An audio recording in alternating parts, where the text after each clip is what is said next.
Hello, everybody. Welcome to the Boss Rush podcast, a great place to play games and be better. I'm your host, Corey Deerigan. Alongside me is not that retro code, but as I like to call him now, the PC Muscle Race, a.k.a.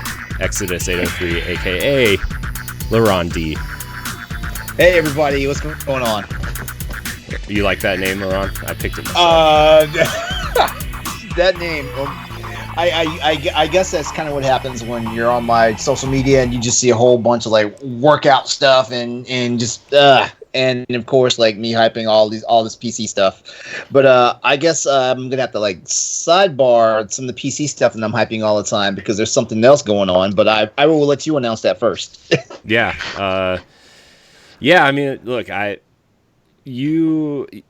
brought you to my attention, and then we did that a couple panels that you were on, a couple panels, and like then you started showing up as guests, and then we like, okay, LeRon's gonna be a part of this because if we don't snatch him up, someone else will. So, and also you're doing your own thing on your own YouTube channel and your Twitch channel and stuff. So, you're an exciting person, LeRon.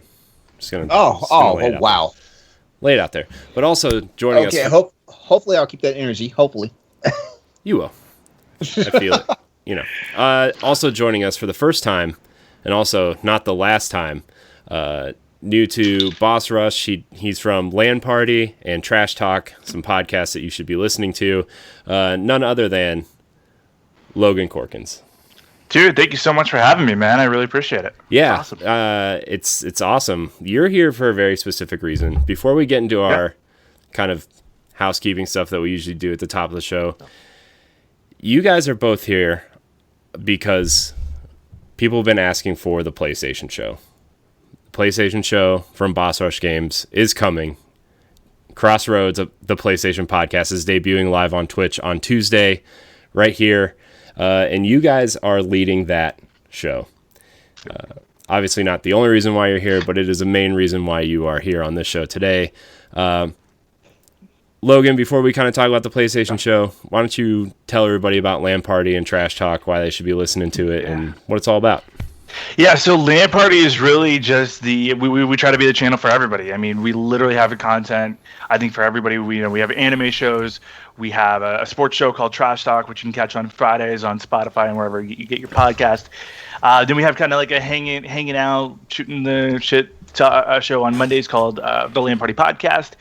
And then we have just a whole plethora of other shows that we can kind of spit out at you at any given moment. We have Party Chat, which is our video game kind of free-for-all topic show. And then we do, for every major video game conference, especially during the summer of gaming that we've been having, we've been doing Party Chat reactions where we react to like Ubisoft Forward. We're doing one tomorrow for DC Fandom. We're going to be talking about the Suicide Squad game and hopefully whatever WB Montreal has been working on, so we're going to be doing that. And then, we've got a wrestling podcast as well. If you're a fan of the WWE or AEW, we have a show called Rope Talk where we break down every major WWE pay-per-view. We've got one up right now for NXT TakeOver 30, which is happening tonight, and then SummerSlam tomorrow.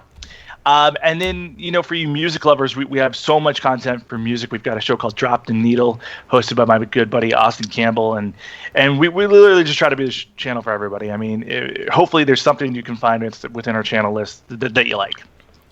That's awesome. Yeah, this past week I've been listening to a lot of Trash Talk and LAN Party and everything. So it's awesome that you're here. I like your personality. I think that your shows are great. And again, that's why you're going to be kind of part of this PlayStation show. Yep.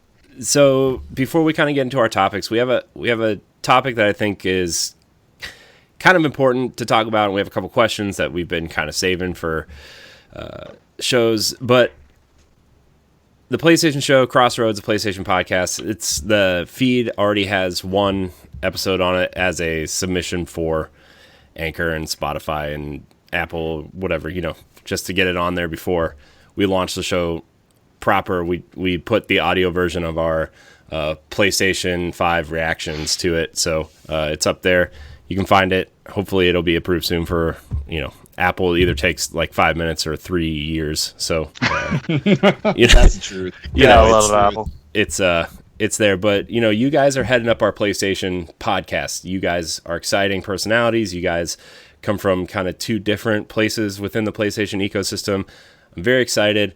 What do you guys want to do with this PlayStation show? I know that's kind of a wide, generic question, but it's, Boss Rush is kind of like a place where I feel like friends come together to talk about games and things that they love. And obviously Ed and I started Boss Rush with the basis of Nintendo Power Block, which is our long-running Nintendo podcast. And, we didn't want to just, for lack of better terms, half-ass the PlayStation podcast, right? We didn't, because we don't really play a lot of PlayStation. Like, I played some of the exclusives, right? Like God of War and Horizon and Spider-Man and stuff like that. Like, I will get into those, but I'm mostly an Xbox player and a Nintendo Switch player because of, my wife likes to watch a lot of the TV and my kid and everything. It's just easier that way. So, but generally speaking, what do you want to bring to the PlayStation podcast? Logan, you want to go first? Sure. So, I think the cool thing about PlayStation is that it is, a place where everybody can kind of come together. And I think that's kind of what I want to do with the show is I want to bring different personalities. I think we have such a diverse group that's going to be on this show that bringing in all these different point of views, with LeRon being, a PC guy too, having that other voice where, Sony's been toying with the PC idea, they've bought in stock in Epic and we're seeing Horizon now releasing on PC. So having that other voice who can show, hey, these are all these great PlayStation exclusives that I'm playing on PC, and then having the fans like me who I love the horror side of it, like Resident Evil, Dead Space. Dead Space was like the game that got me into PlayStation, and so those games like that where you can just kind of have fun with it, and I want to talk about kind of everything about it. As PlayStation's getting ready for the PS5 launch, we're seeing some of the greatest exclusives I think of the console generation coming up with Ratchet and Clank, Horizon Zero Dawn or Horizon Forbidden West. We'll have a new God of War game. We'll have Miles Morales coming up soon. I want to talk about the games that I'm definitely passionate about, and I think Crossroads is going to be a perfect place for that. All right, so you're automatically my new best friend because you were talking about Dead Space, and Dead Space, in my opinion, is what revived survival horror. But anyway, we're talking about PlayStation.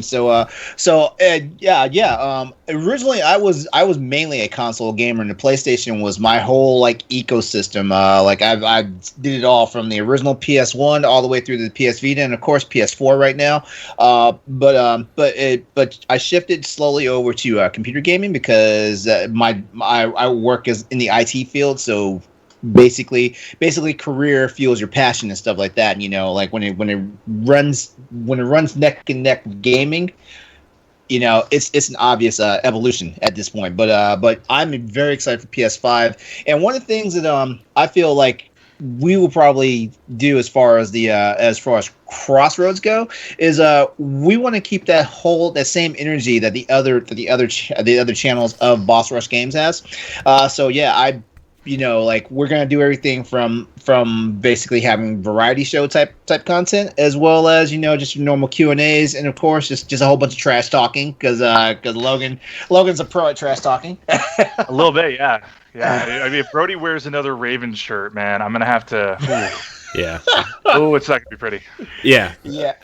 Yeah. But the one thing I just want everyone to know is with the PlayStation podcast, Crossroads and everything, Crossroads, is that we just want to get in there, have fun, and just continue that same drive that all gamers do. Maybe sometimes we'll be competitive, sometimes we'll be your teammates, things like that. But we all just want to have fun, and we just want to talk about games because it's the one thing we love. Awesome, yeah. So also, Brody from the Diggity Podcast will also be helping out on the show when he can, and so will Nelly, who is on our women's panel and is has joined us in a writing type capacity. So I'm very I'm really excited for this. I'm glad that there are people out there that are passionate about PlayStation who want to work with us to do this, obviously, and if we're gonna trash talk, PlayStation is on top.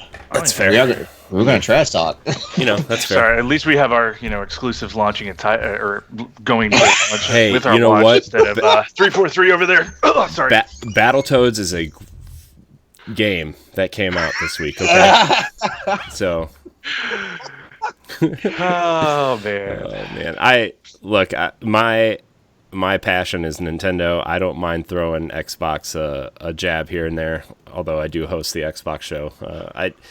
Because I play most of my third party games on Xbox, and I am a Halo fan. I love Gears is probably my favorite franchise that Microsoft offers, and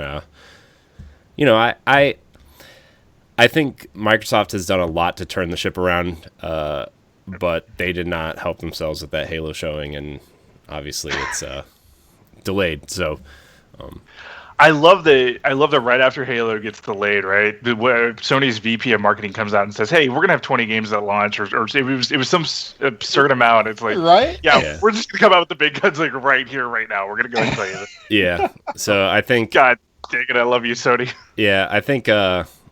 Kenna Bridge of Spirits is the game for PlayStation I'm looking forward to the most for at launch. I think because we weren't sure if it was going to be a launch game or not, and they came out and kind of announced that it was going to be there at launch, and then they kind of said the release date, and then kind of backed off of that for a minute. But that's one of the games I am so excited for, and also shoot, I gotta pull my notes out. But the one game, it was a sci-fi game from the group that did the game Gun, and it was the one where it was a female astronaut. She keeps crash landing on this world. Returnal, is that what it's called? Yes, yeah. Oh, yeah.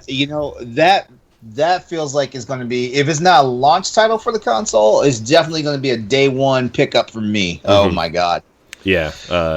House Market makes some pretty amazing games. So, there were so many games there in that PS5 launch event. Like, and I know I probably shouldn't always be comparing it to Xbox. Like, but it's a fair comparison. It is a fair comparison. But like, you watch the PS5 event and then you watch the Xbox showcase. Like, PS5 hit so hard, so well. I mean, yeah, I know they started out with GTA 5, but I mean, GTA 5 is always going to be on some console, some way. And honestly, for everything that Rockstar has done poorly with it, they've also brought so much great content to that game. But then, like the Miles Morales, I didn't fully expect that to be so quickly after Spider-Man DLC came out a year and a half ago. I didn't think that was time to develop a whole nother game. And I get it, it's like Uncharted: The Lost Legacy, but it's still pretty decent sized game. And so to see that, I was personally thrilled to see Forbidden West finally get announced. Horizon's my favorite video game of all time, and so to finally get a sequel in that, I'm absolutely thrilled. Yeah. Can I make a confession right now? Yeah. I still have not played Horizon Zero Dawn. It's on PC now, though. Oh yeah, I know it's on PC now. Oh, it's on PC. There's a story behind all of this though. Better be a good one. You don't like the greatest game of all time? When it was coming out on PS4 and everything, I was like, yes, I'm going to get this game. But for some strange reason, it wasn't that I kind of forgot that the game was launching or anything like that. It kind of got blurred into some other stuff that was going on, and so it was one of those things like, wait, Horizon's out. And by the time I'd heard that Horizon was out, they'd already announced the DLC coming out for it. So I was like, okay, well, I'll just wait. When the DLC comes out, I'll pick up the game, because normally when games launch, when game DLC launches, like there's a slash on the price. Even I'm not saying I was trying to be cheap or anything, but I was like, you know what? If I'm going to get the game, I know there's going to be a slash on the price, so I'll get the game at the slash price and then just pay full price for the DLC and everything like that. And then of course, like some other nonsense happens, and it's like, oh, now everything's out and they're announcing a Game of the Year edition. Yeah. And so fast forward now, the game is coming out on PC, and guess what? Still haven't played it yet. Don't worry. No, I will correct that real soon. I will have that corrected for you guys. I think you actually, like, if you didn't play it at launch, I think you made the right decision to wait, because the DLC actually takes place within the story of the game. Okay. So, like, it felt like when I played it, it felt unnatural to go back and play the DLC because it took place within the story of the game. So like I'm like, oh well, I guess okay, I kind of just have to figure out where this fits, So, but I love Horizon. I played it, and then I started playing Breath of the Wild, and I tried to go back, and I was like, I need to take like a month and play something else before I go back to this, because I'm gonna just keep comparing it to Zelda, and I don't think that that's fair. And obviously Nintendo Power Block was kind of the only show we were doing at the time, so I was focusing a lot of stuff on Switch games, and but when I went back to it, it's one of those games that's just like, it's in my top 5 of all time for sure. I know some people have some issues with it in certain areas, and don't get me wrong, I feel there's some issues I have with the game too, but like, just as an overall experience, like, I find a lot of games that I love aren't exactly perfect 10s. So, and then there are some perfect 10s that I just don't care for, so it's well, with Horizon, the one thing that kind of grabbed my attention was when I saw all the advertising and the marketing did for it. The first thing that jumped out at me, I was like, this is like a next gen version of Monster Hunter. And then of course Monster Hunter World comes out a little bit later, and basically it's like, oh wow, like I look at everything that Horizon was doing, and I was like, man, like this is definitely a game that I need to be playing because it basically fits into everything that I like as far as games go, and it has that element that is like, okay, this is basically screaming Monster Hunter at me. And I'm not saying they tried to clone Monster Hunter anyway. Trust me, I'll let you know when someone's cloning Monster Hunter. I'll let you know, but not Horizon, not based on right. I actually just about a week ago I re-downloaded Monster Hunter World because I played about 10 hours of it, and I was like, I get it, but I don't know if I'm like in the right mindset to play Monster Hunter World right now. So, oh yeah. And then of course I went back to like Assassin's Creed Odyssey, which I've been playing that game for 3 years. It feels like at this point, but it's a great game though. It is. I'm one of those people that every time I open the map and I see a question mark that's remotely close to me, I have to go look at it and check it out. Because I think that's the most addicting thing about Horizon, right? Is like the side missions are so freaking good. I mean, you fall in love with this other secondary story, and one of my favorite things though that they did was they created these cauldrons and exploring how these machines are made, and you kind of see the different obstacles, and no cauldron's exactly the same, and the boss fights in them are so unique, so fun. And like the other cool thing is like you never defeat the same enemy twice. Like you have to be strategic in how you defeat each different type of enemy. If you're facing the alligators, there's a different approach you're going to take than when you're going against like the shell walkers and all that stuff. I mean, the game just does such a great job of blending all the different weapons that they give you and allowing you to play to your specific style. Like if you like shooting with arrows, you can do that. If you like using the bombs or you like using melee, I mean, there's so many different ways you can defeat enemies in this game. Yeah.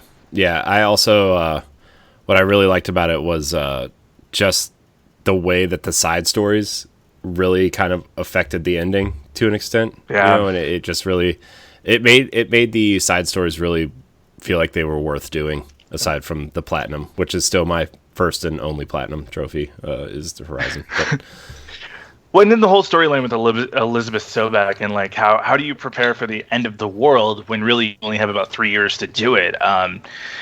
It's crazy. It's absolutely nuts how well that game was. Yeah, it was awesome. So all right, stop making me feel bad for missing out on it. I will correct that mistake real soon. No, I'm gonna actually tweet out and say Exodus 803 has never played Horizon, and we're all gonna make him feel bad for it. You know what? Do it, because I love when people actually interact and have conversations with me on social media. So do it. Yeah. I'm pretty sure my LAN party guys, if they're watching, they're like, "Oh my god, he found a way to work Horizon into his first episode." Gosh, I've heard talk about Horizon for the last year and a half. It's been awesome. Yeah, so it's the PlayStation show debuting on Tuesday. Will be on podcast feeds on Thursday mornings, along with our YouTube and on our website. So very excited for this. Shout out to Brody and Diggity Podcasts also, and Nelly for helping out with this too. When they can. I'm not expecting everyone to be on every week. Obviously, I'll be in the producer's chair for that one. Sorry, guys. I know that you probably aren't sick of hearing me on over 7 million shows, but that's fine. It's fine. So. Oh, whatever.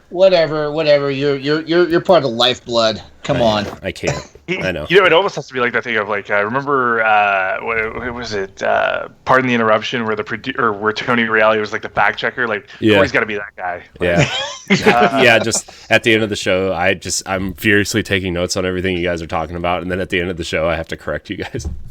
Oh man, that was pardon the interruption.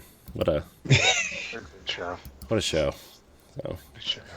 All right, well, I guess we'll get into some of this housekeeping now. This is the Boss Rush podcast, where each and every week we come together to talk about the games and everything we love about them. You can join us live on Saturdays at 1:30 Eastern Time, or 1:30 Eastern Time on twitch.tv/BossRushGames live and be a part of the conversation. But if you can't join us live, no big deal.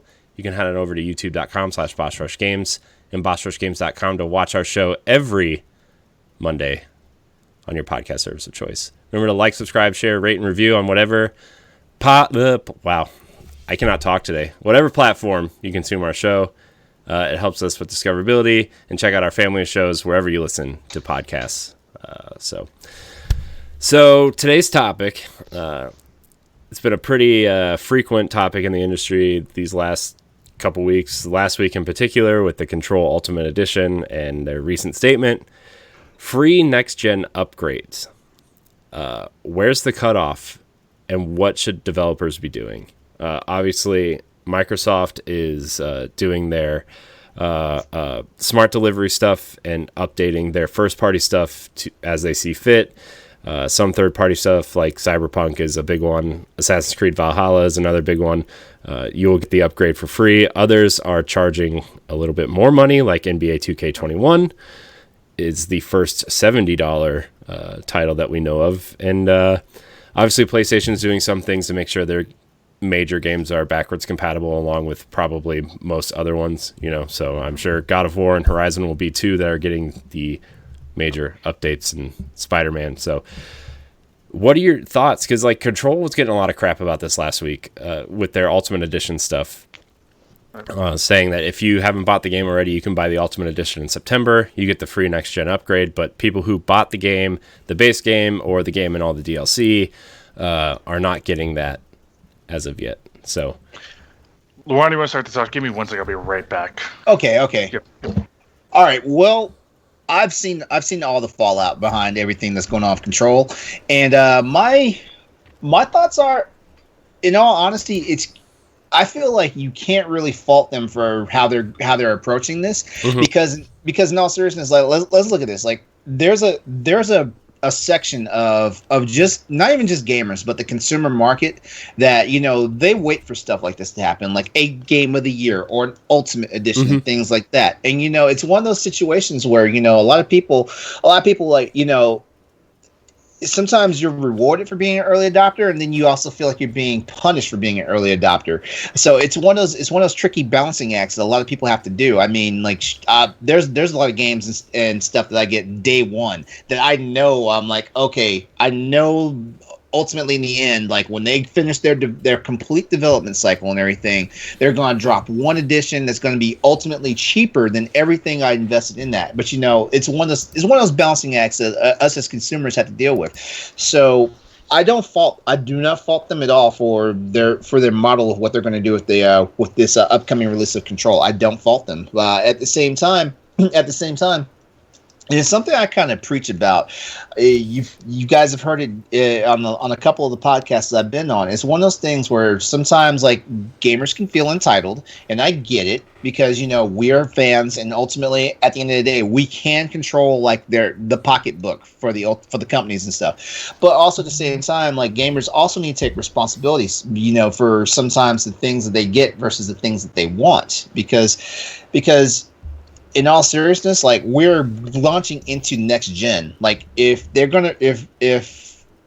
you're thinking that someone is releasing new stuff for a brand new system or just for a brand new anything, and that everybody that's already paid for is going to get it for free, that's kind of stingy and selfish, because they have to reap those development costs and things like that. Do you want?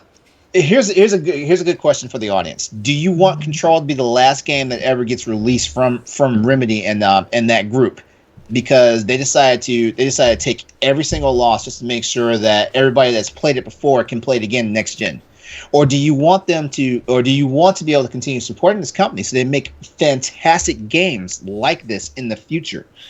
I mean, because at the end of the day, what's going to happen? Like, say the company, has a financial fallout, and they have to shut their doors. Then everyone's going to be mad and saying that the industry screwed them over, and that's why they're no longer making games and developing. So it's one of those things. Like, a lot of people, and I don't mean to use harsh language, but you got to use common sense. When it comes to your thoughts.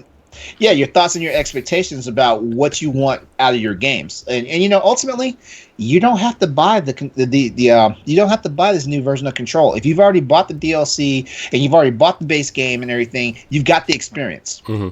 And I feel like people, I understand both sides, but I'm actually like kind of leaning towards look. This game came out last August. Yeah. People who have bought it and played it have probably already bought it and had their time with it. And if you're buying the DLC, if you're that into Control, you've already bought the DLC, you're going to play it when it comes out. By the time these new consoles come out, you're going to be pretty done with Control, unless you're trying to do the extra missions, or like some of the finish up some trophies or achievements or whatever. Like, a lot of these people have already had their time with Control. Like, I've already had my time with Control. I'm fine. Yeah, okay, I get it. It sucks that, the PC version's been running at 60 frames a second and has all this extra stuff or whatever, but I made that choice to play it on Xbox, right? Like, I made that choice, and I played it. I enjoyed most of what I played. I had some issues with the game, but obviously it's they did a great job with the budget that they were on, and I've realized that the game also didn't sell particularly well, although Remedy has come out and said that they're happy with how it sold, but it didn't sell particularly well. So I think, who's publishing it? 505 published it, right? So yeah, 505. I'm sure they if you want the upgrade to next gen, right, you're gonna have to pay for it. And yeah, okay, you're gonna pay for the upgrades for the console versions. I'm okay with that, right? Like, if you want to play it with ray tracing and 60 to 90 frames a second and all the DLC and it's not $60, it's what they say, 40, I think they said it was. Yeah, so 40. I mean, you're still getting a pretty decent deal out of it. So, like, I don't know. I don't care. I think it's fine. I would like to support Remedy because this game didn't sell well anyway. And I'm also one of those people that's probably not going to buy it again because I already played it. So, and I have no affinity for Alan Wake either, so I'm not playing the DLC. I just don't care. Oh man.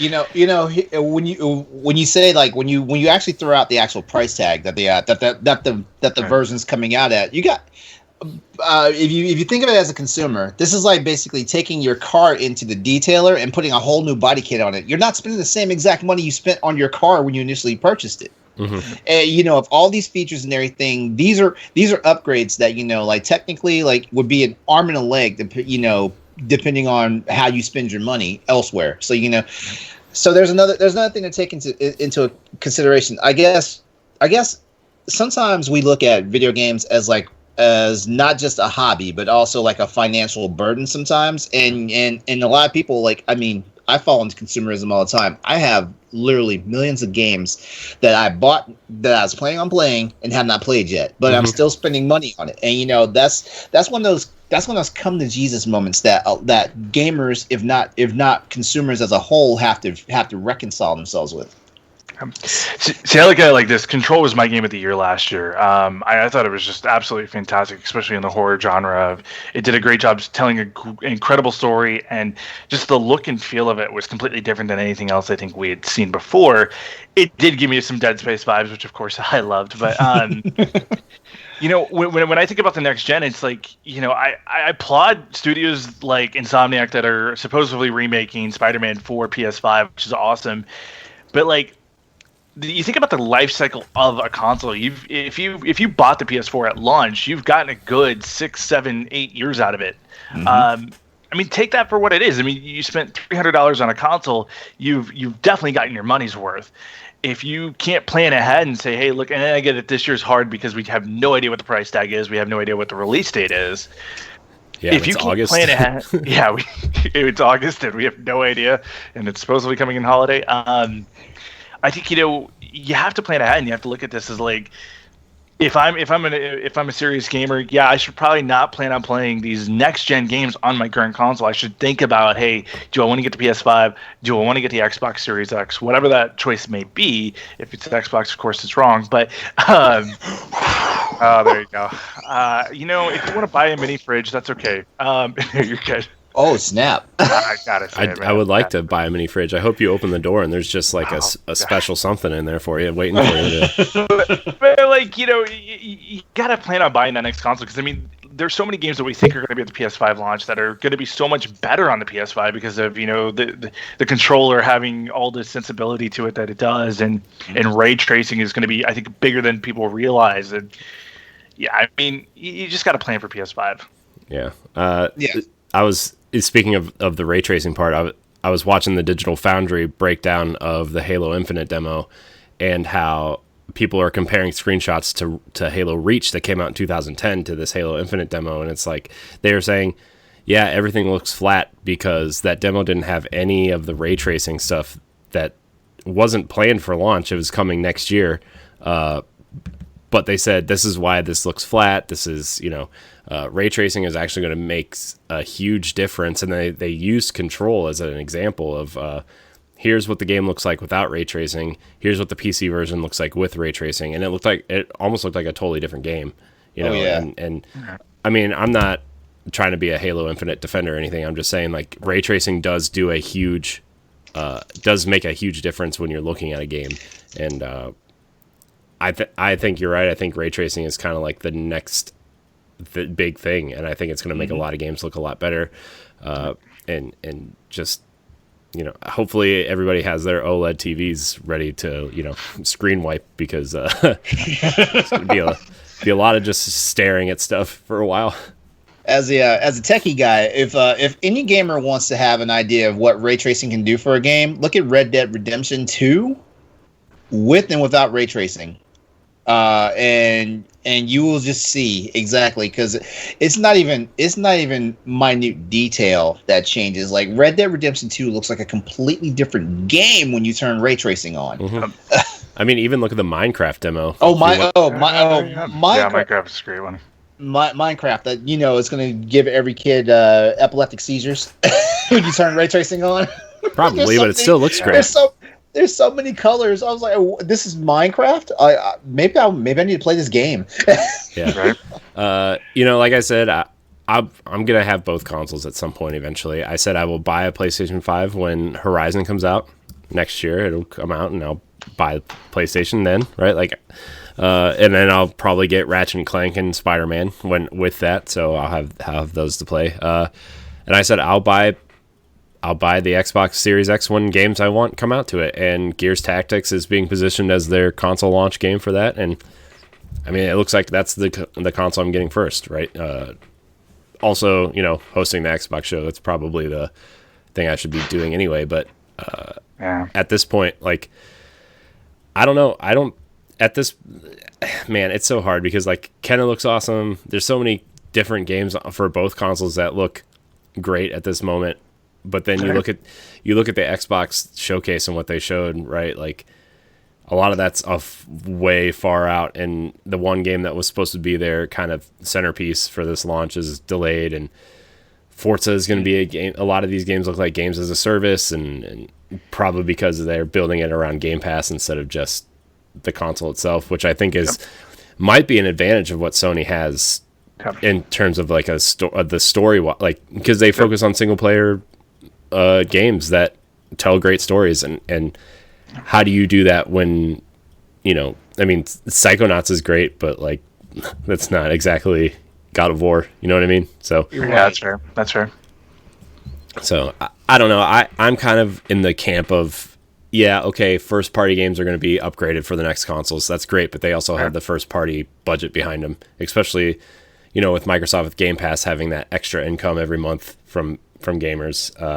But if you're a third-party studio and you want your game on the next console, like, I don't blame you for charging for it, especially these smaller devs that need it. Like EA, okay, they can probably throw everybody FIFA and Madden upgrades for free, right? Like, that's just, but and if it's done right, all these games, if they wind up getting ported over to the newer systems, if it's done right, like it's actually going to be a boon to their whole marketing plan as the console generation, like lives its life. Because PS4, Xbox One, that lifespan is coming to an end. They're going to hit. Typically, most consoles, like once the replacement comes out, like typically most consoles have like a good 2-year run, and I say 2-year run being nice because some consoles drop off of a cliff as soon. Like practically every Nintendo system drops off a cliff as soon as the new one's out. Except for Just Dance when it comes to the Wii. That game will always live on the Wii. Selling units. It still sells units. I walk into Best Buy and I'm like, there's still Wii games? Yeah. Yeah, it's but again, like RIP Wii U. Nintendo's somewhat hit and miss. I mean, the Wii U, I know by definition it was a success, but then you look at like post-release and post the Switch, it's flopped hard. Yeah. Would you call the Wii U a success though at 13 million units in 5 years? I would still, because I mean, enough people bought that, and you look at how many games they've ported from the Wii U over to Switch. I think it's somewhat of a success. Here's what I will say: like the like the Wii U is a success just in the fact that it helped Nintendo get the money and everything together to get the Switch out there. Because the Switch is in my opinion, the Switch is the true successor to the Nintendo Wii. Yeah, no, I agree with you. I feel Ed and I have this conversation all the time where like the Wii U was like the stepping stone to see what they wanted the Switch to be, and they didn't quite nail it the first time. Yeah. And then, the Switch is obviously a huge success, but I don't think we would have the Switch without the Wii U. Honestly, when I heard them talking about the Wii U coming out, and the first thing I saw was that mock iPad controller, I was like, oh no. This is not the direction I'm going. Yeah. Because I mean, if you look at like the Switch Lite, it somewhat looks like a Wii U kind of controller thing. Yeah. Yeah, it's definitely a nicer looking version of the gamepad for sure. Which I hope, whatever the next Pro Switch or whatever, please get rid of the Joy-Cons. Just have the attached controllers. I don't. Yeah. You think so? I don't think so. No, because the Joy-Cons make them a ton of money in a lot of games. Like my nephew's favorite game on the Switch is 1-2 Switch and Mario Party, and you can't play those games without the Joy-Con, right? But yeah, that's true. Yeah. And the Joy-Con is the most expensive controller on the market. Like I mean, it makes pro controllers for other consoles look like they're cheap. Yeah. But like they could definitely expand on the pro controller line for Switch. I felt like they kind of underdid that. Yeah, like where's all of our special edition controllers? Like I have the Xenoblade Chronicles 2 one. Like that's the one that I use for my Switch. Mostly because it has the upgraded D-pad, and the other two are just the launch ones. But like we had a Splatoon. Oh yeah, you guys made me feel so bad about my original Pro controller for the Switch. The last podcast I was on, I was like, oh, it's inferior. The Xenoblade one has the new D-pad, and it feels so much better. It just feels so much better. But they had the Smash one, they had the Splatoon one, and they had the Xenoblade one, and they haven't done a special edition one since. They've been going to those Power A. Third-party controllers that are just kind of like, no, just give me a pro controller, please.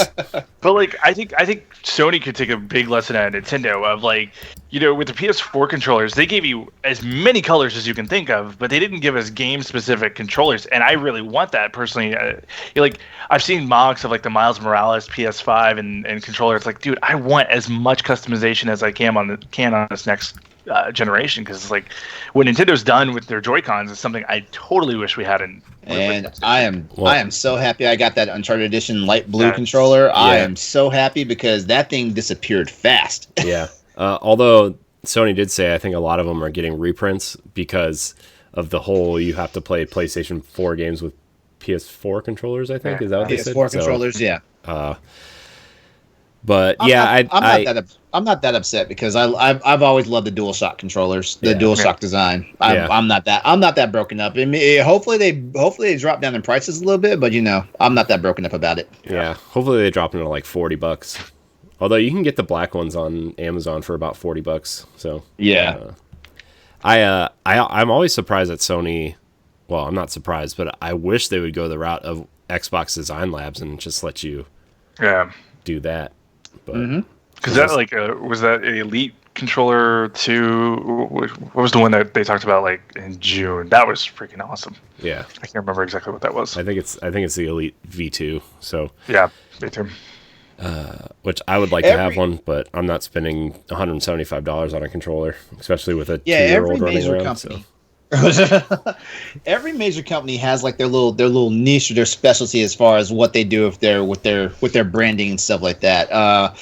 And I will say this: Microsoft giving you all these options for the controllers and stuff was freaking amazing, because it made me as a PlayStation player like, man, I wish I had some of that. Yeah. Like even those specialized Xbox controllers, they don't even work They don't even work the same way on the PC. And like Windows made sure to like, hey, like the Xbox controller is the best controller you can use for all these games. Because like as much crap as I get at Xbox, like there's so many things that they do right that, I mean, Sony's got the games, Sony's got the third-party support, I think a little bit better, but like Xbox has got, I mean, Game Pass is undoubtedly the greatest thing that Xbox has created in the last decade, compared to like PlayStation Now, where like PlayStation Now is okay. They've given us some pretty good titles there. I mean, Hitman 2's up there right now, and it's definitely worth a playthrough if you haven't played it yet. But Xbox has like the infrastructure and the community support and all that stuff that I wish Sony would invest in. Mm-hmm. Oh yeah.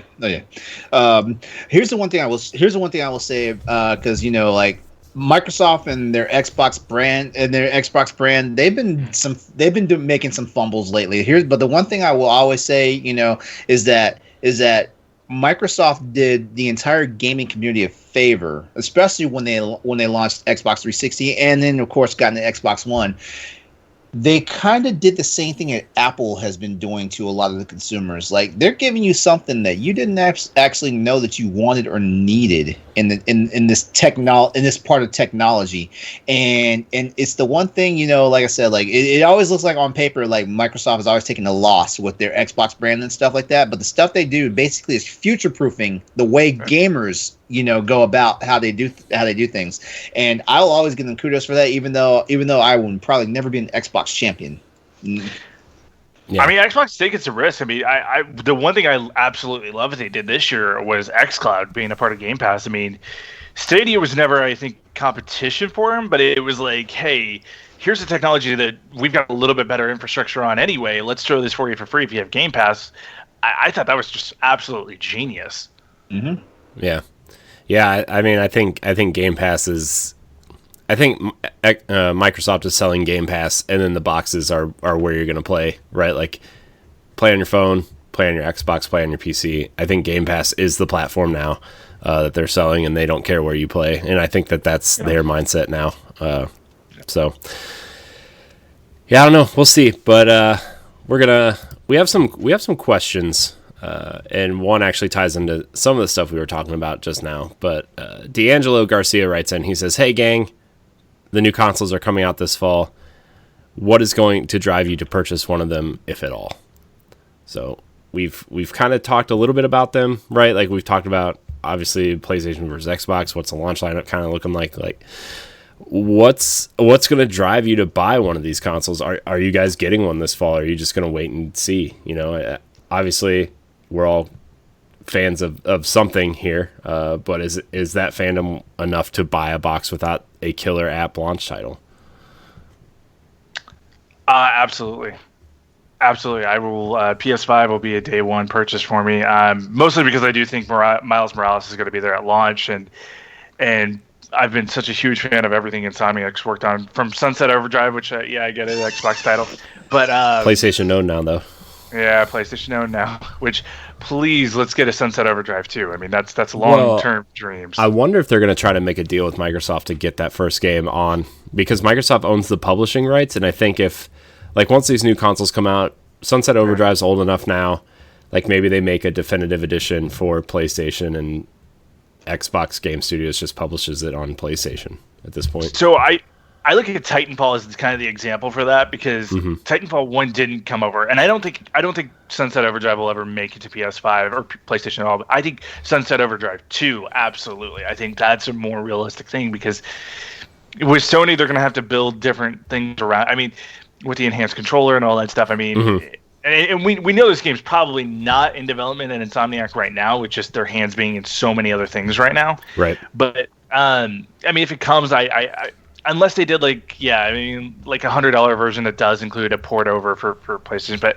I just don't see that happening. But if buying a PS5 at launch, what I'm looking at is I want a true 4K right there out of the gate. I have a regular PlayStation, I have the PS4 Pro. So I want that true 4K, and then I obviously want that new controller. That new controller, with how realistic it feels and everything, and the more details we got this past week, that to me is what sold me on this console. And then, the games lineup is going to be absolutely insane. So, all right, hold on a second. I'm already getting blitzed on social media about not playing Horizon. I am already getting blitzed. We did it, y'all. We did it. Good job, everybody. Yes. Take him down. Hey, so real fast, I need to be right back. So I'm gonna drop off. Here, but I'll be right back. Okay, cool. All right. But I think for me, like, it's not even the exclusives that are gonna keep me from buying this. Like, I will play Gears Tactics on Xbox Series X. I've played a little bit of the PC version, just not a PC guy. Just not. I will get Xbox Series X, honestly, to play Destiny at 60 frames a second, and that type of thing. I'll play it to get Destiny at 60 frames a second. I will get it to play enhanced versions of games I already have. I will play it to play Assassin's Creed Valhalla at a better frame rate, and hopefully they bump it up from 30 for Series X and PS5. But honestly, those are the games I'm looking at to play on Series X day one. I mean, so I've got an Xbox One, and I have thought about getting the Series X because I specifically do want to play Cyberpunk on an Xbox. I don't want to play it on PlayStation just because it feels like it's fitted more for the Xbox style. Yeah. And Cyberpunk's, dude, I mean, that's such a huge title for Xbox. Hopefully it's at launch for them. I assume it will be. But, that's a game right there that could easily get me to say, hey, I'll pick up an Xbox just to have it for Game Pass. And there is a lot of value, I think, for Xbox owners or for people to get the Xbox Series X. But then so Microsoft's made it the point there to say is you don't have to have it at launch. We're going to continue to support the Xbox One for the foreseeable future. And I do appreciate that. So, I mean, if I'm driven to buy one of the two, it's going to be the PS5 just because of the urgency, I think, to get the exclusives and get them with the ray tracing and all that good stuff. Yeah. Look, I want a PlayStation 5. I do. I hear things about their special editions that they're going to change the way we think about special editions. So I'm really hoping like maybe one day I'll be able to play Horizon on a massive robot dinosaur instead of just a normal looking console. I think that would be really interesting. But I'm all about playing games where the games feel right and play right. I play a majority of my games on my Xbox because that's the ecosystem I'm invested in.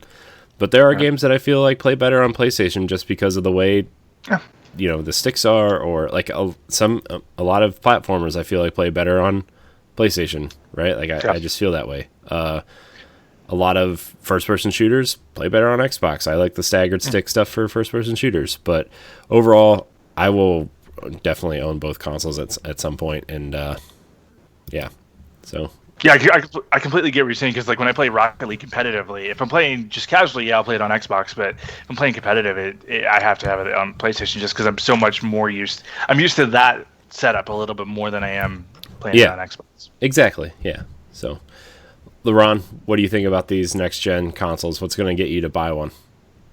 Okay. Well, no, honestly, PS5 is definitely looking like a day one, if not week one for me. Just my friends just called me the Sony fanboy, and they meant that not just with actual PlayStation brand, but they also meant everything Sony, because there was one point when my TVs were Sony, all like my Blu-ray devices, were all the technology and stuff like that. But I was not a launch person for PS4, and I was always, when it comes to consoles, like I've always been one of those people where it was like, let's wait for everything to shake out, because like every console is plagued with like launch issues and things like that.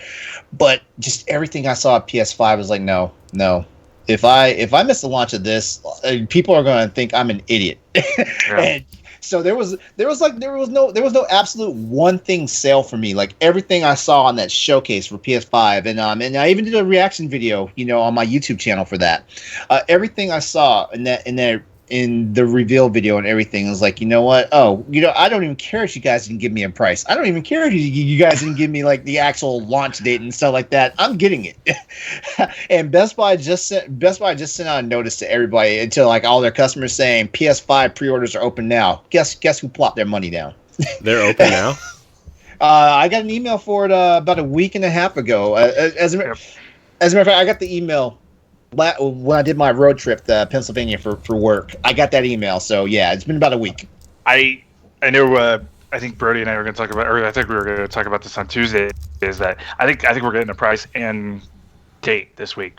I mean, it just their marketing campaign is lined up with this. You don't put a ton of money into a marketing campaign if you don't have that big price or at least a date to get those pre-orders in. And this is crunch time, honestly. I mean, you got September, October to sell these consoles. By November. I mean, really, we've got 9 weeks until what we think could be the launch. So yeah, I mean, it's gonna be a big week. I still can't believe, because we knew the price in the consoles in March the last time. Yeah. Like, I just can't believe we don't know literally anything about these consoles. I was gonna save this. I was gonna save this for the podcast Tuesday night. I was gonna save this, but I'll just go ahead and I'll just put it out there in the wild. Microsoft and Sony are playing a big game of chicken right now. Yep. Because of the fiasco back at E3 where Microsoft went first and they threw their information out there and put their price point out there. It gave Sony enough time to turn around and scramble later on that day and say, okay, Xbox One selling for this, PS4 is going to be this. And now I feel like both the companies are playing this massive game of chicken. They want to see who does something first. And it's crazy too, because like one of the European basically like a European version of Best Buy accidentally leaked out some prices and stuff, and it kind of lined up with what I was thinking was going to be the pricing for the model anyway. But as fast as it was out there, I took screenshots of it. As fast as it was out there, they removed it and everything. And I feel like the reason why we have not gotten price points just yet is because, like I said, Microsoft and Sony are trying to figure out who's going to flinch first. Yeah. Also, whoever goes first, the other one's going to undercut by $50 to $100. Exactly. Well, my theory was that the Series X is going to be the same price as the digital PlayStation version, and then the way they're going to undercut Sony is that second box is going to be probably $150 cheaper, probably at some point. Because I think realistically, you're looking for the PS5 digital version, probably $450. For the disc version, you're probably looking at $600. Yeah, I was saying $499 and $599. I think. Yeah, that's not bad at all. Yeah. Yeah. That's the way I feel too. Which is what I expect anyway, But if you go by Monster Energy drinks in their leaked giveaway, that Series X is also going to be $600. So. I mean, there's just so much that I was reading an article a few months ago. I was like, there's so much in this console that, Sony was having a hard time figuring out what the price was going to be, because at launch, you're going to take a little bit of a loss just because of how much stuff they had to put into this console to make it worth having this generation. So, yeah. So I mean, both consoles I feel like could try to take a loss and try to make it up in software, because I think most of them are going to do that. Most consoles do that anyway. I mean, PlayStation 4 didn't, obviously, but I don't think the Switch took a loss either, which is why it's so underpowered. But I really feel like to get these consoles in people's hands, they're going to try to undercut each other. Like, it doesn't matter who goes first; the other console is going to be cheaper. Yeah, it's what we expect, and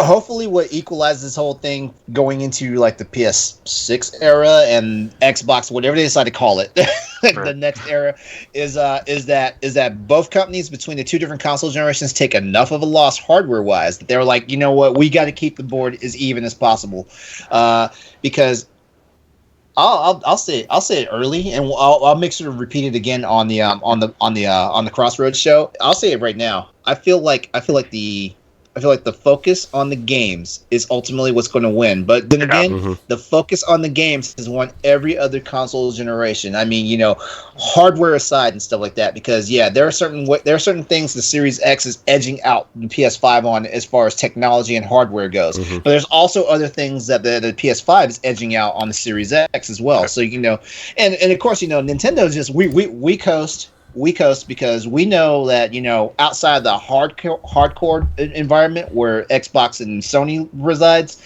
everybody else is there. I also think in terms of undercutting price, I feel like Sony.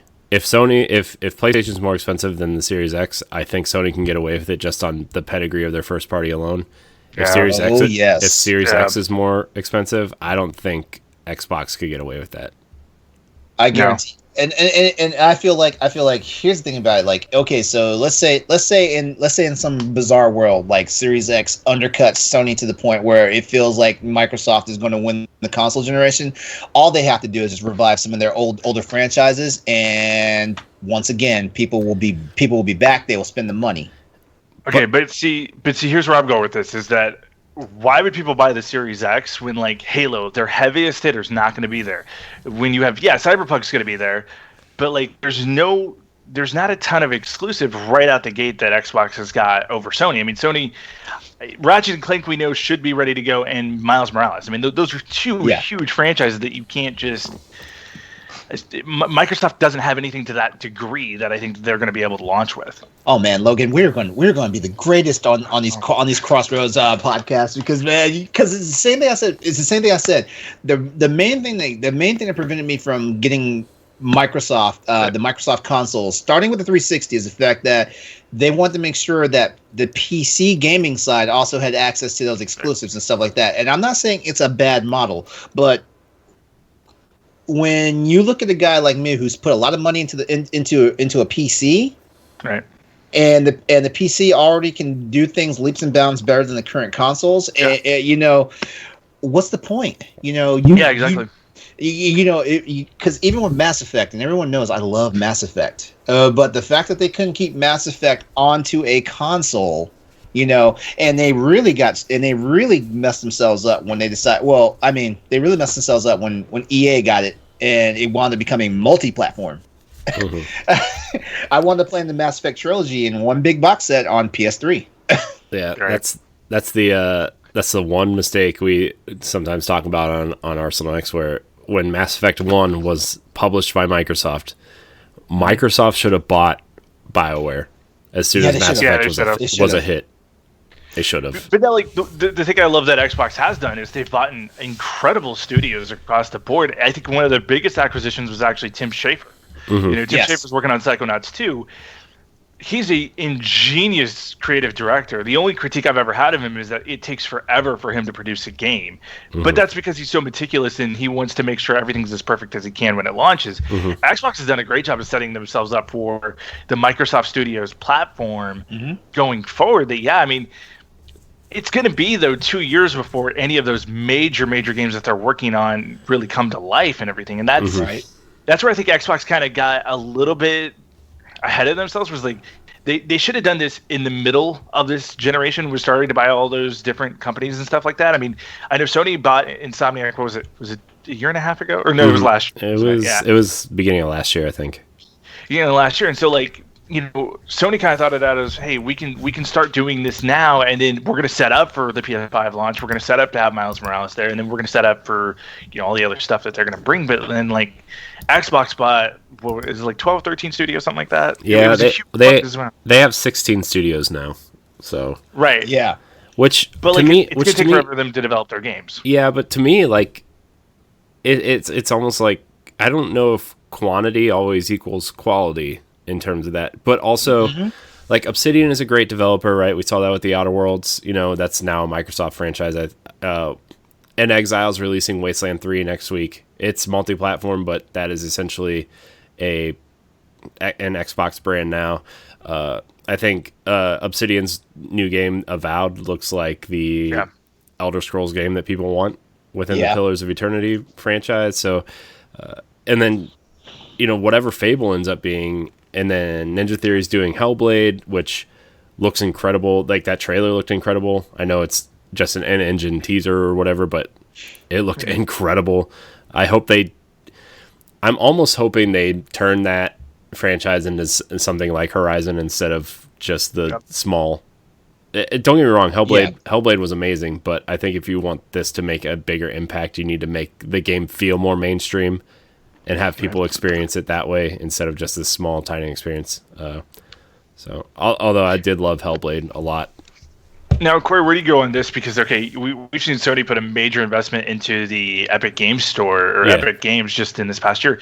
Do you think that even though Xbox is on Game Pass PC and they have the PC version, do they need to invest in like Steam to be able to compete in that kind of realm with Sony? I don't think they need to invest in Steam. I think they're already doing that by putting their games there, right? And they're like, you can pay full price for our games through Steam, or you can subscribe to Game Pass and get them through the Microsoft Game Store. And I think the ability to choose where you play their game, because they're still getting 30% of that from Steam, right? From Steam sales. So, which is essentially a little bit more than what they would get from somebody playing it through Game Pass. And if you play it through the Microsoft Store, you probably already have Game Pass. So I feel like that subscription model allows them to be more agile in where they place their games, right? And you see some of their games popping up on Switch. Not a lot, obviously, because, well, it's Switch. But I mean, Ori in the Blind Forest is actually the best, amazing game. Besides the PC version, if you want to play it on console, the Switch version is the best version because it runs at 60 frames a second. Yes, right? And the Xbox version still runs at 30. So I think them being able to be more agile where they place their game. There was talks of them putting Master Chief Collection on PlayStation at one point. Yeah. So they can do that. You know, if you want to play the old Halo games, I wouldn't put it past them if they put the Master Chief Collection at some point with crossplay on PlayStation. But if you want to play the newest Halo, you have to play it on Xbox or PC, right? You know what? Yeah. You know what? I'm glad you said crossplay, because that is honestly the one thing I think that's the one thing. If the major companies can get their act together behind that, they will have. It doesn't even matter like who sells their console at what price tag.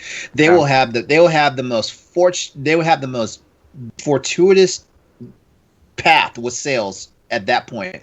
And you know, it just baffles me sometimes, like this whole battle that was going on between Xbox One and PS4, you know, with crossplay and stuff like that. I'm like, this stuff isn't that hard, because no, honestly, the developers of the games were like, we have it already set up in place that if we want to do, if they want to do this, we can do this, you know.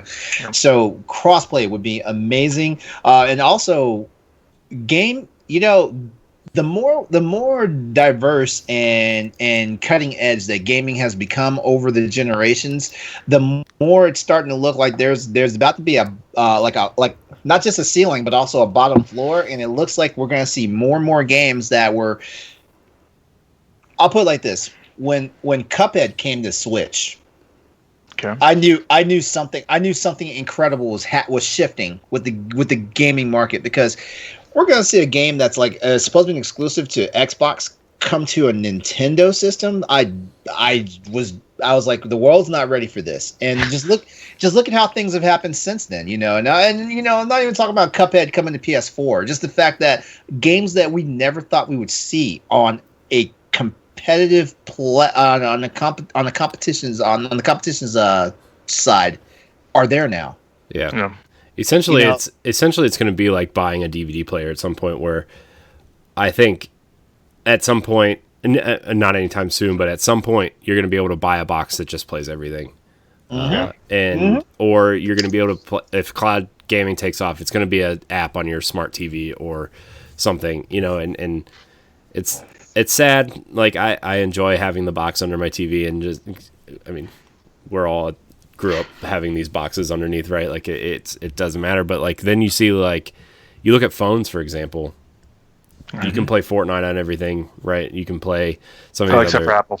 Yeah. Well, I mean, theoretically, and Google Play for a split second. Okay, maybe Fortnite was a terrible example just now, but my point is like you just download the app and you can play these games, you know, and I could see these games going that way, where Samsung partners with Microsoft to include an Xbox controller in the box with your TV, and you just play through the Xbox app. Oh yeah.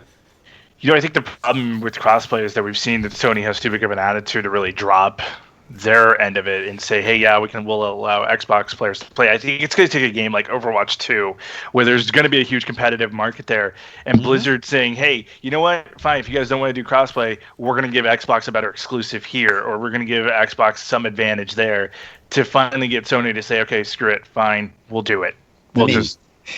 Well, besides the fact that you mentioned Overwatch, the first thing I think of is like once true crossplay happens, like PC players are going to wipe the floor with those guys anyway. That's true.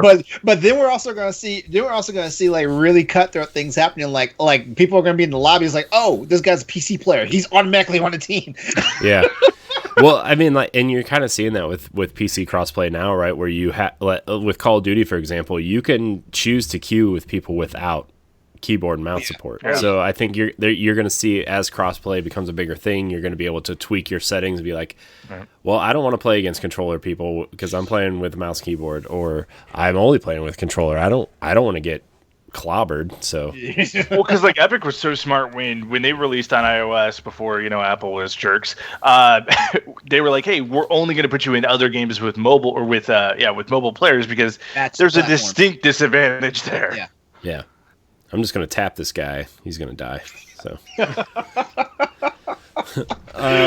all right, we're gonna move into this last question here. Hey, this is from Samantha Cross. She writes in and says, "Hey everyone, I have a question for you. Are you a fan of games as a service, or do you prefer single player games? Discuss." I love games as a service, but they have to do it right because like the problem games as a service that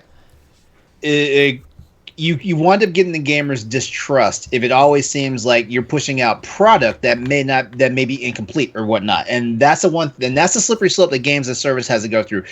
Like we need to have the confidence from the developers that like this is the final product, and then they're going to build up on it. Like for example, I'm a Monster Hunter player, and everything that we've seen with all these updates and these new releases for Monster Hunter, it seems like they are just building on top of it, and they weren't just finishing a product that they hit a crunch for and stuff like that. I'm a big fan of games as a service. It's as long as I feel like it is completely trustworthy and genuine from the developers and the marketing team. Mm-hmm. The most genius example I think you can think of is GTA 5, right? Like GTA 5 as a base level has a great story mode. Following the Trevor story, that's awesome. You go into the online though, and all the freaking updates, stunt races, the casino, all the different airplane stuff, the businesses. Like, I legitimately don't think I'm crazy. Please don't think I'm crazy. But I've bought in GTA because it's always held. It's really held as trade value for GameStop.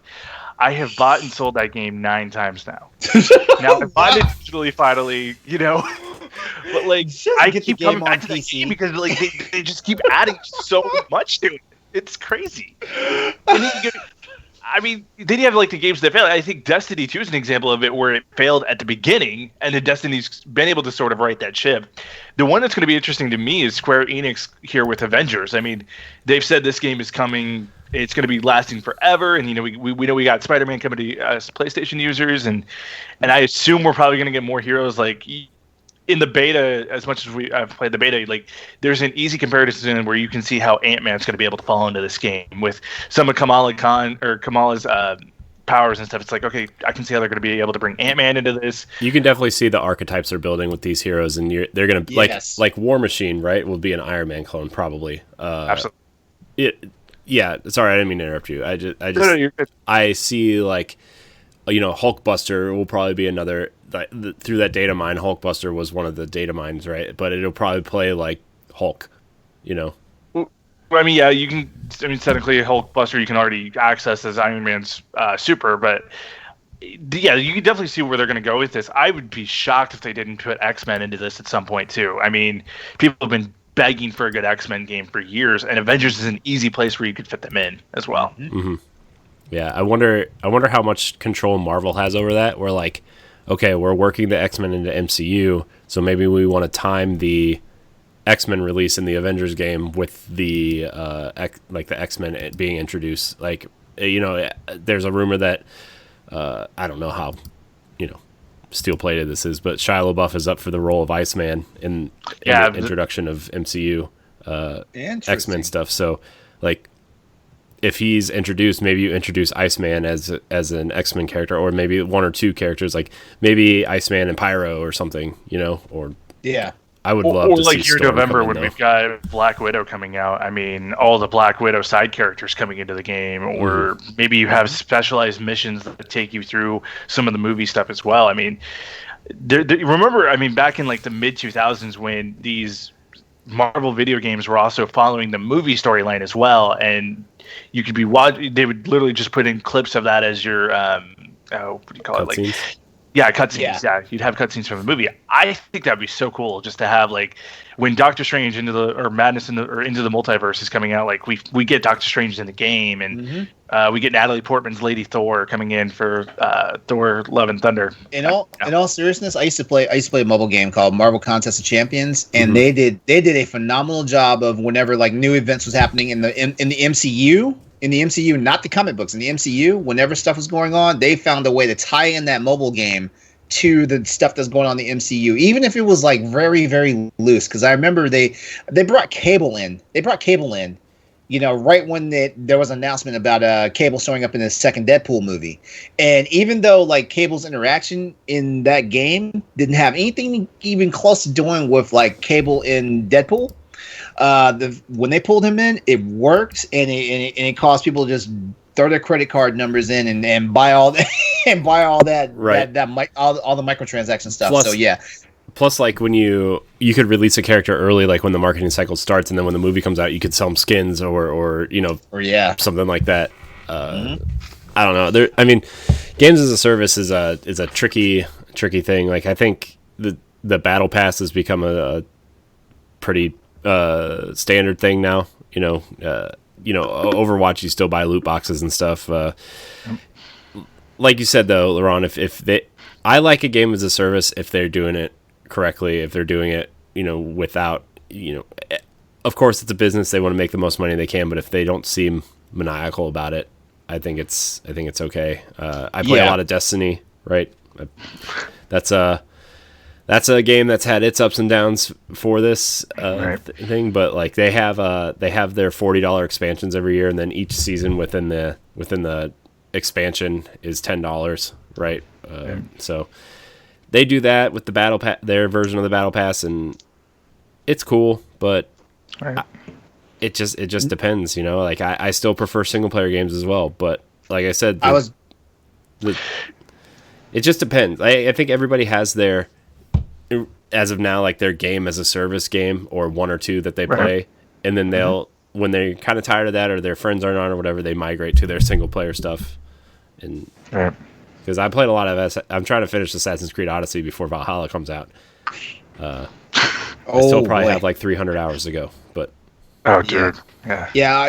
And following up on that, I also have a preference for single player games. Like it's something about just being able to get in, get out, and move on. Because like I said, I have a giant backlog of games to play and stuff like that. So something I'm playing Monster Hunter. And that's my combined game time between PS4 and the Steam version is over 900 hours. I'm like that with Destiny. So I mean, like I prefer being able, like, I need to take a break from this big massive game that I'm playing, and spend 20 hours on a certain game and then get back to my other game and stuff like that. So I feel like there's always going to be a place for single player games. As a matter of fact, I hope there's always a place for single player games, because if anything, like Sony hit it out the park on last console by focusing on single player games and stuff like that, and and it's made the other big brands like realize, hey, there's a place for this stuff. It's made developers like EA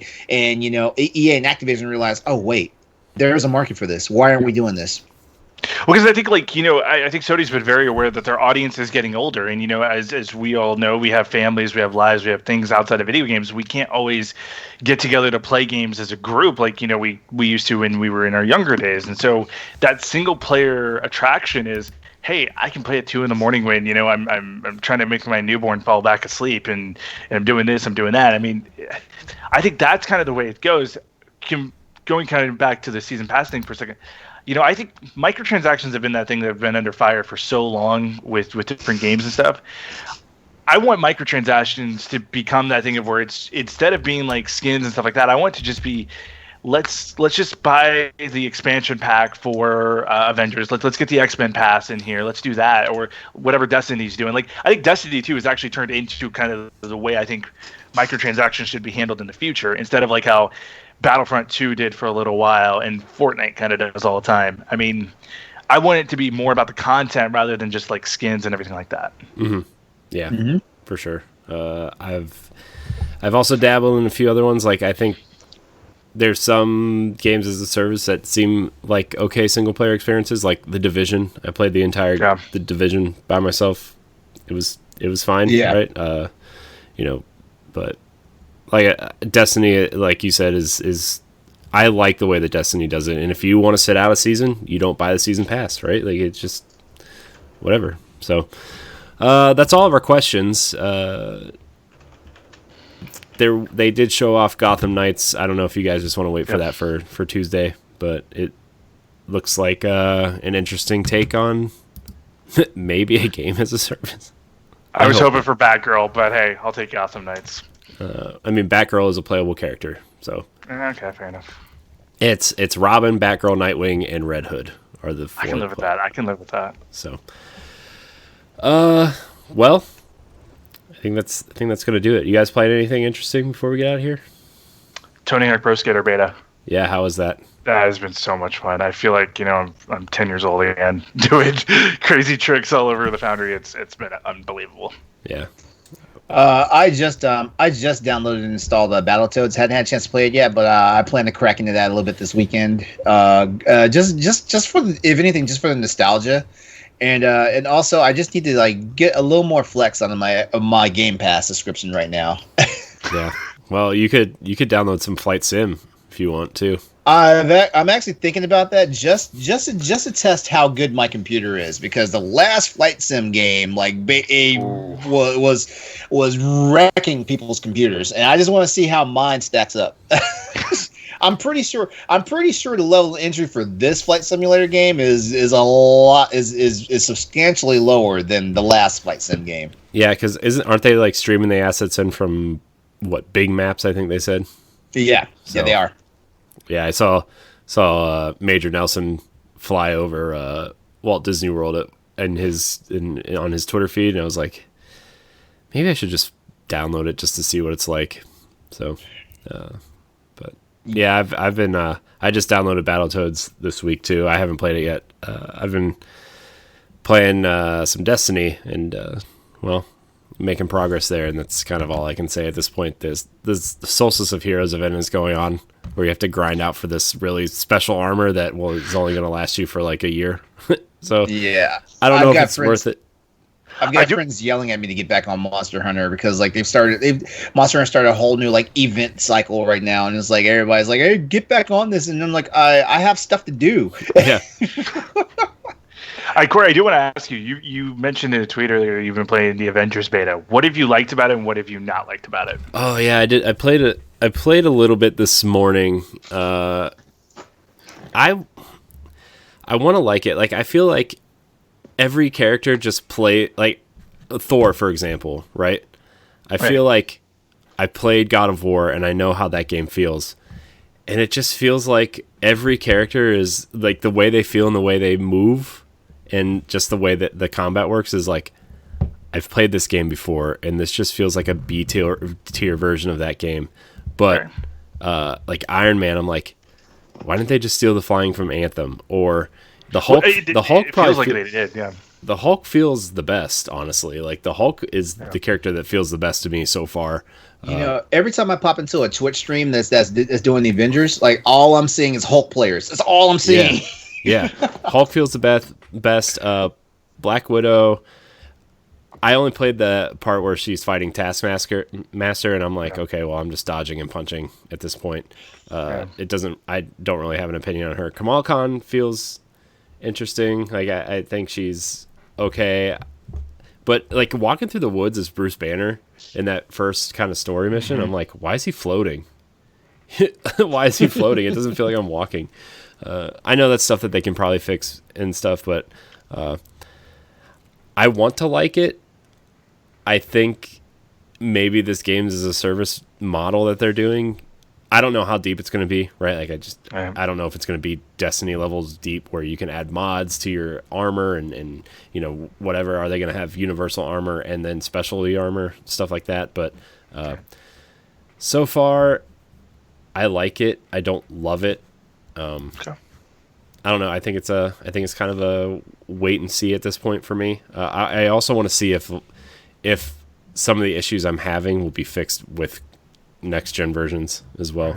So I've been loving it. Iron Man's actually my favorite to play with because it has the same takeoff system as Anthem. As much crap as Anthem got, I actually kind of enjoyed that game a little bit. The flying in Anthem was amazing. I don't think anybody can deny that. It was the stuff that they built around it was kind of yeah, the story was kind of a joke. The only critique I've had is Nolan North as Iron Man. It just doesn't have that Iron Man, Tony Stark charm, and maybe I've been too spoiled with having RDJ as Iron Man in the MCU for the last decade. But yeah, I think you're spoiled. Yeah, you have that plus like Nolan North has such a recognizable voice anyway at this point too. Yeah. Where you, comparing the two is just like, oh man, I wish they would have put Nolan North as like maybe Captain America or Hawkeye or someone else, Because like Troy Baker did a great job with Banner. Yeah. Like I can't tell it's Troy Baker at all. Yeah. Mm-hmm. Yeah. Yeah. Like as soon as he started talking as Tony Stark, I'm like, man, this is just Nolan North being Nolan North. I can't, and it was the same thing. Like in Destiny, he plays the Ghost, obviously. But Forsaken, when Forsaken came out, the big thing was they killed off Cade Six, which is people can listen to our casuals for that stuff. But like he tried to do his best Nathan Fillion impression, and it was actually pretty decent. But you could definitely tell it was Nolan North, and I'm like, this just doesn't sound like the same character. It just sounds like Nolan North doing an impression. That's like everybody he plays at this point. He's either Nathan Drake or Desmond from Assassin's Creed or Nolan North doing an impression of somebody else is all I hear now. Oh, that's the truth. That is true. But like Kamala was really well voiced for everything I've seen her, and then the 2 seconds that I've seen of Director Fury was pretty good too. I mean, across the board, I like the concept that they're doing, where it does kind of feel like Destiny. You're teaming up with the team, and then you're doing your mission and all. I'm curious to see what the story ends up being like, because I mean, the whole A-Day thing that really intrigues me, and I'm really curious to see how Spider-Man fits in. Because if Spider-Man doesn't feel like Insomniac Spider-Man, it's gonna ruin it. Because Insomniac did such a great job with the swing mechanic, with the combat, with the look.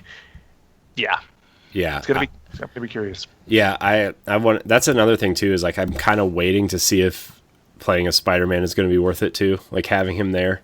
Because like for me, I'm not a huge Spider-Man guy. I want to know what, like I liked how Captain America played a lot actually. Yeah. But obviously, spoilers for the first 20 minutes of the Avengers, like he dies. So I want to know how they bring him back, or how they kind of maybe if Falcon comes in as the new Captain America. Like I want to know how they kind of do that, because I would play as Captain America. I just really liked the way he played a lot. Yeah, using the shield as a frisbee and having the interaction with that. I mean, it almost kind of felt like the Leviathan axe, like when you call it back and everything like that. I thought that was really cool. Yeah. So, like if they just tighten up the controls a little bit, I think I would like it a lot better. And I'm interested in where the story goes, and I'm interested to see how Kamala Khan kind of fits into these characters that most of us already know, and maybe people don't know who Kamala Khan is, and see how they kind of introduce her into this world that we kind of are already familiar with. So, well, I think that's going to do it. Thank you guys so much for watching and or listening to the Boss Rush podcast. You can catch us every Saturday live right here on twitch.tv/BossRushGamesLive. Live. And you can catch our family of shows on your podcast service of choice and on our YouTube page and live here as well. Check out Crossroads, the PlayStation podcast on Tuesday, live pilot episode. Very excited. LeRon, remind everybody where they can find you. You can find me on social media on Twitter at EXODUS803, Exodus803. That's also, you can also follow that handle to Twitch, and that you find my channel there. I typically try to stream every Monday, Wednesday night, and usually is a round robin for the weekend days, things like that. I do have a YouTube channel. You guys keep hearing that I'm going to say something about it. I will eventually say something about it. I'm trying to get it under wraps, and also the name's in conflict with another channel out there, so I need to get it right, so everybody doesn't think I'm just some poser out there. There's always that one outlet that has the name you want. Like, you can get it everywhere. Yeah. Well, yeah, and the thing is crazy because my gamer tag Exodus803, like, that's very unique, and somehow somebody has that on YouTube, and I'm like, wait, what? I've had this thing since I was in my 20s, and you're telling me that someone else divined this? Yeah, it's like I really like the handle Corey HD because my middle name starts with an H and my last name starts with a D.